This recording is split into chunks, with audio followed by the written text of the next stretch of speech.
it's Christine here and welcome. I'm owner and content creator of bloomingbrilliant.net, where I share educational resources, parenting advice, and of course, information about homeschooling. I'm a homeschool mom of two. I homeschool my daughter who's 11 and my son who is 7. And we homeschool right here in Brooklyn, New York. And I love to share our homeschooling journey with you, giving you guys support, encouragement, and just helping you through this whole journey. Today's video, we're focusing on filling out the quarterly report for New York homeschoolers. So if you're a New York homeschooler and you're trying to understand all the paperwork and you're at the quarterly report time, we're going to walk through it step by step. This quarterly report that I'm sharing with you is our fourth quarterly report for the 2020 school year, so June 2020. This can be applied to any quarterly report as of now. Like, you could use this for your first quarterly report for the 2020-21 school year. It's basically just going through the form and how to fill it out.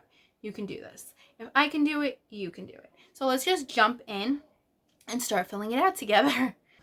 Okay, guys, we are going to be filling out our homeschooling quarterly report. This is our homeschooling quarterly report for the 2019 to the 2020 school year, and it is going to be our fourth quarterly report. And if you are doing this in a different school year or for a different quarter, you'll just follow the same thing. Just your year numbers will be different here, and you'll also check off a different box. So let's get to it. You'll write your child's last name here, and you'll write their first name here. So I'm going to write my daughter's first name. You all know her name is Isabella. And her grade level. So she is completing the 5th grade. And her 9-digit NYC ID number.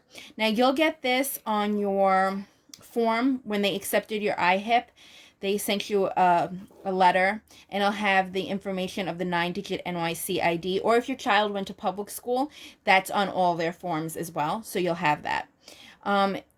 So that's all there. And then you're going to put the date you submitting the quarterly report. So we are submitting this for June 30th, 2020. Okay, the next thing we're going to do is write our subjects. So I'm just going to go right down the column and write each subject. So I have math. I have reading. Sorry for any background noise. You know what it's like to be trapped at home with lots of people. We have science. We have English. And I'm going to put English with writing. And that works. And then I'm going to put geography.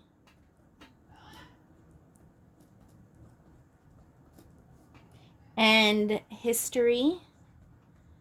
And it's hard for me to write the way I am, but I want to make sure that you guys could see it very nicely. And I also don't want to edit this because I'm having lots of trouble with my editing lately. So this, you would just make sure it looks readable. And now I'm moving this up, so hopefully it's okay, and slanting it a little. Hopefully you guys can still see it. Because there's so much to cover.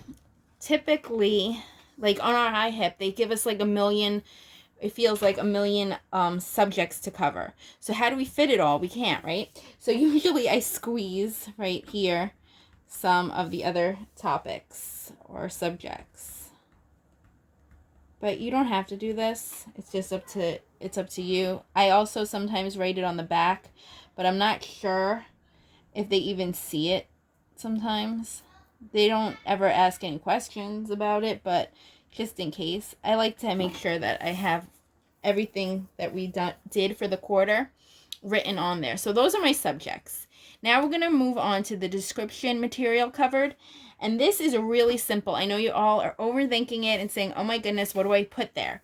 Basically, any topics that you covered in your curriculum, you're going to put there. So you could go through the actual book and see what you covered for that quarter. So from say we're in the beginning of the year, so say from the end of August or the beginning of September, whenever you start school, to like the end of October, what did you cover? Did you cover like the first few chapters? Then you could just write the chapter titles there, you know? So think simply like that. So for me, I'm putting what we did. We did some multiplication. We did some division. And I could go into detail, but obviously with the little space that we have provided, I'm not going to go into detail. I'm going to put some more things just because I like to fill it up as much as I can. We have rounding we did. We learned about area, perimeter, measurement, and there was lots more, but this is all I could really fit. Okay? Now, I think about, and I have all the information that my daughter did for this quarter. And I know that she did well on all her schoolwork and any assessments we had, which were basically like worksheets of the lessons. And if she did the majority of them correct, she got the percentage of, just like in normal school grading, if they did well, you know, like how many questions they got wrong. So we put pass instead of grade, because I'm not going to average the things. I don't really give her number grades, so I'm just going to put pass because she knows the material satisfactorily. Satisfactory. You know what I'm saying. I'm having a day. Okay, so now I'm going to put for reading. I'm going to put the books that we read for the quarter. So this quarter we read Bronze and Sunflower. We read the boy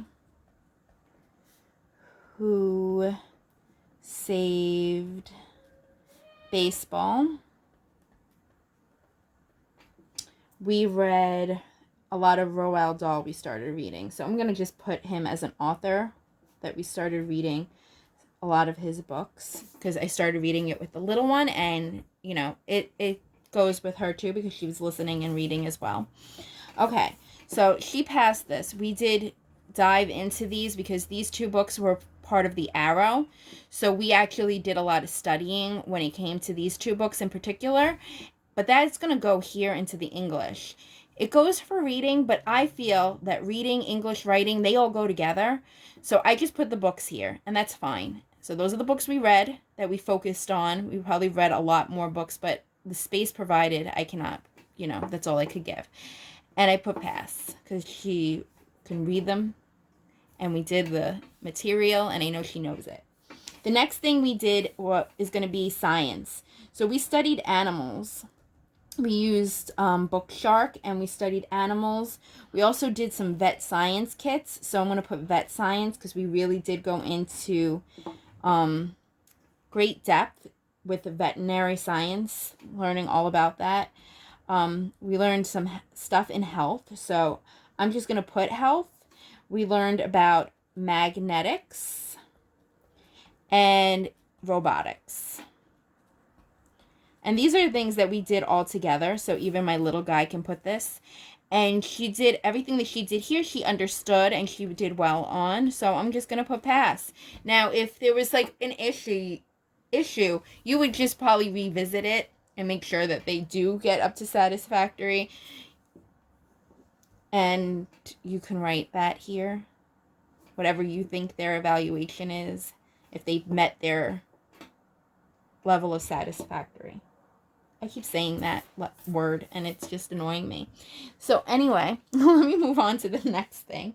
Now, as I said here, we did the Arrow for these two books. So for English and writing, I'm putting a lot of things that we covered in the Arrow. So I just go through the Arrow packets, and I see like we learned exclamatory sentences. So I'm putting that. And there is way too much to put in this section. We learned imagery. We learned a lot with the Arrow. We learned anaphora. We learned about semicolons. We learned attribution tags. we learned a lot. I have even more. I can't write it. So we learned a lot, and I'm just gonna, and like I said, Mike is gonna have pass all here, and I'm not gonna go into detail of how I do it for each one. It's just basically, like I said, each class you can see how your child is doing when you're working with them. When you receive their worksheets or their work back to you, you can see how they're doing in their lessons. If they're meeting their milestones that they need to meet, or if they're learning what they're supposed to be learning.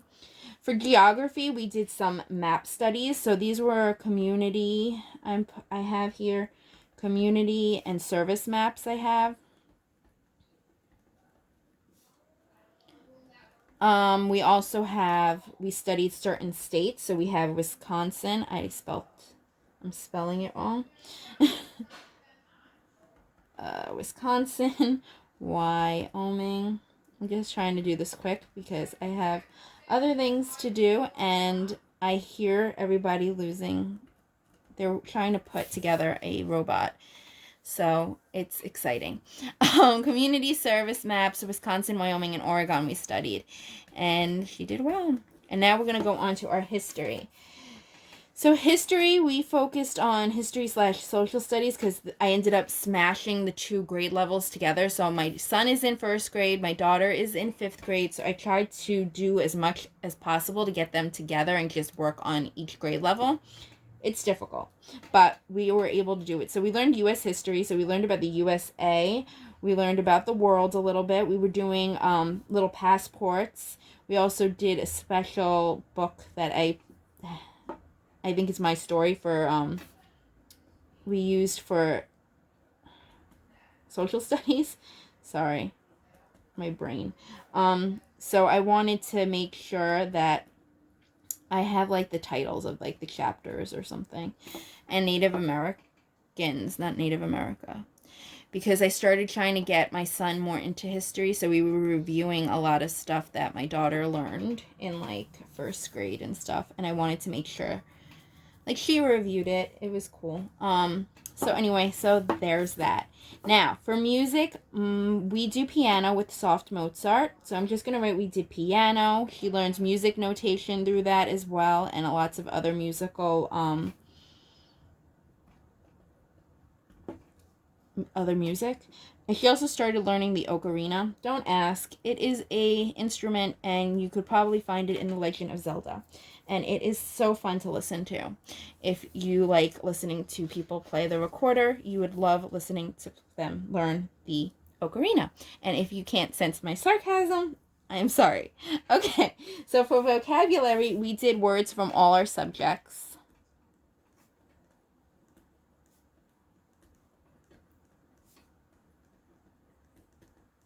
We also studied we actually have a vocabulary thing, but I cannot fit it. So, Spanish, she learned grammar. We use Rosetta Stone, we use Fabulingua, we use a multitude of things. But she learned grammar, speaking. It just depends on the mood. I like to mix it up sometimes if I can and try new things because sometimes that helps.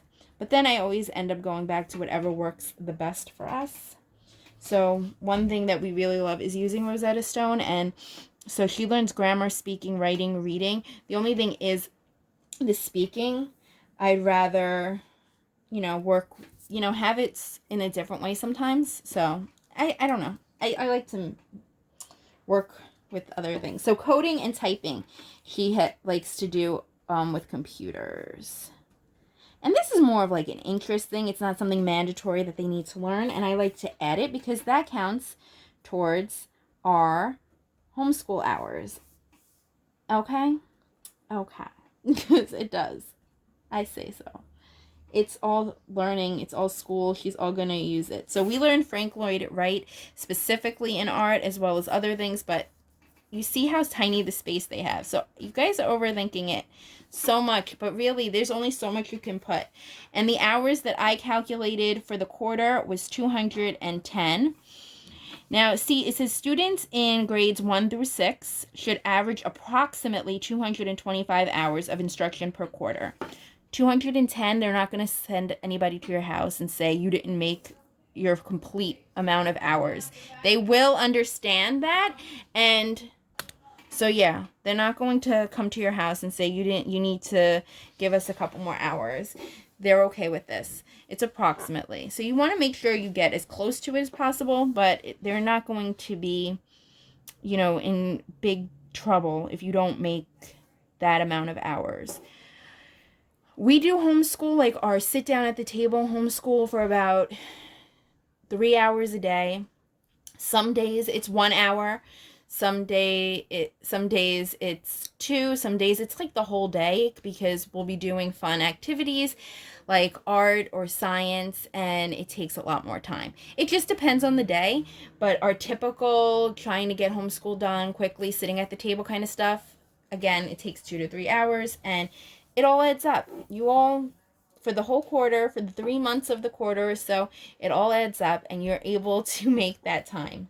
I'm telling you, you'll probably have even maybe more, depending on how you schedule your day and what you count as homeschooling. So I hope this helps you fill out your quarterly report. If you have any questions, of course, you can email me, or you can put a comment in the description area. Okay, so it wasn't that hard. I think you're able to do it. Like I said, if I can do this, you can do this. I definitely spend time overthinking and stressing about it. With the 2020, I was going to say with the 2020 pandemic, but really it's with the whole COVID-19 pandemic that's going on. New York is no longer really accepting the paper forms and papers and all of that. Everything is done on the computer, which is kind of great. We've all been like kind of jealous of all the other states who you were able to, email everything to. Kind of saves you a few dollars from doing certified, sending. It's just a little bit of a transition. So you will be emailing this. I'll have all the information in the description box. I'm also going to have a blog post in the description box, which will have this video in it, but will also have I'll try to write down everything that we talked about, and just give you guys the information that you need for sending this stuff in. And I think that will work. I think that will work. So I hope this was helpful to you. If you have any questions, comments, concerns, please drop a comment in the comment section below, or you can email me. My email is also in the description area. It takes me some time to reply sometimes. Like I said, if you see my last video, there's a lot going on, and I'm just trying to keep all the plates, from falling. And I think I can. I just need to get into a better routine, and we're working on it. So I hope you enjoyed this video. I hope it was helpful. And again, if you have anything that you need to talk about, just drop it in my inbox or drop it in the comments, and I will try to help you as much as I can. So stay safe, stay healthy, and happy homeschooling. Bye.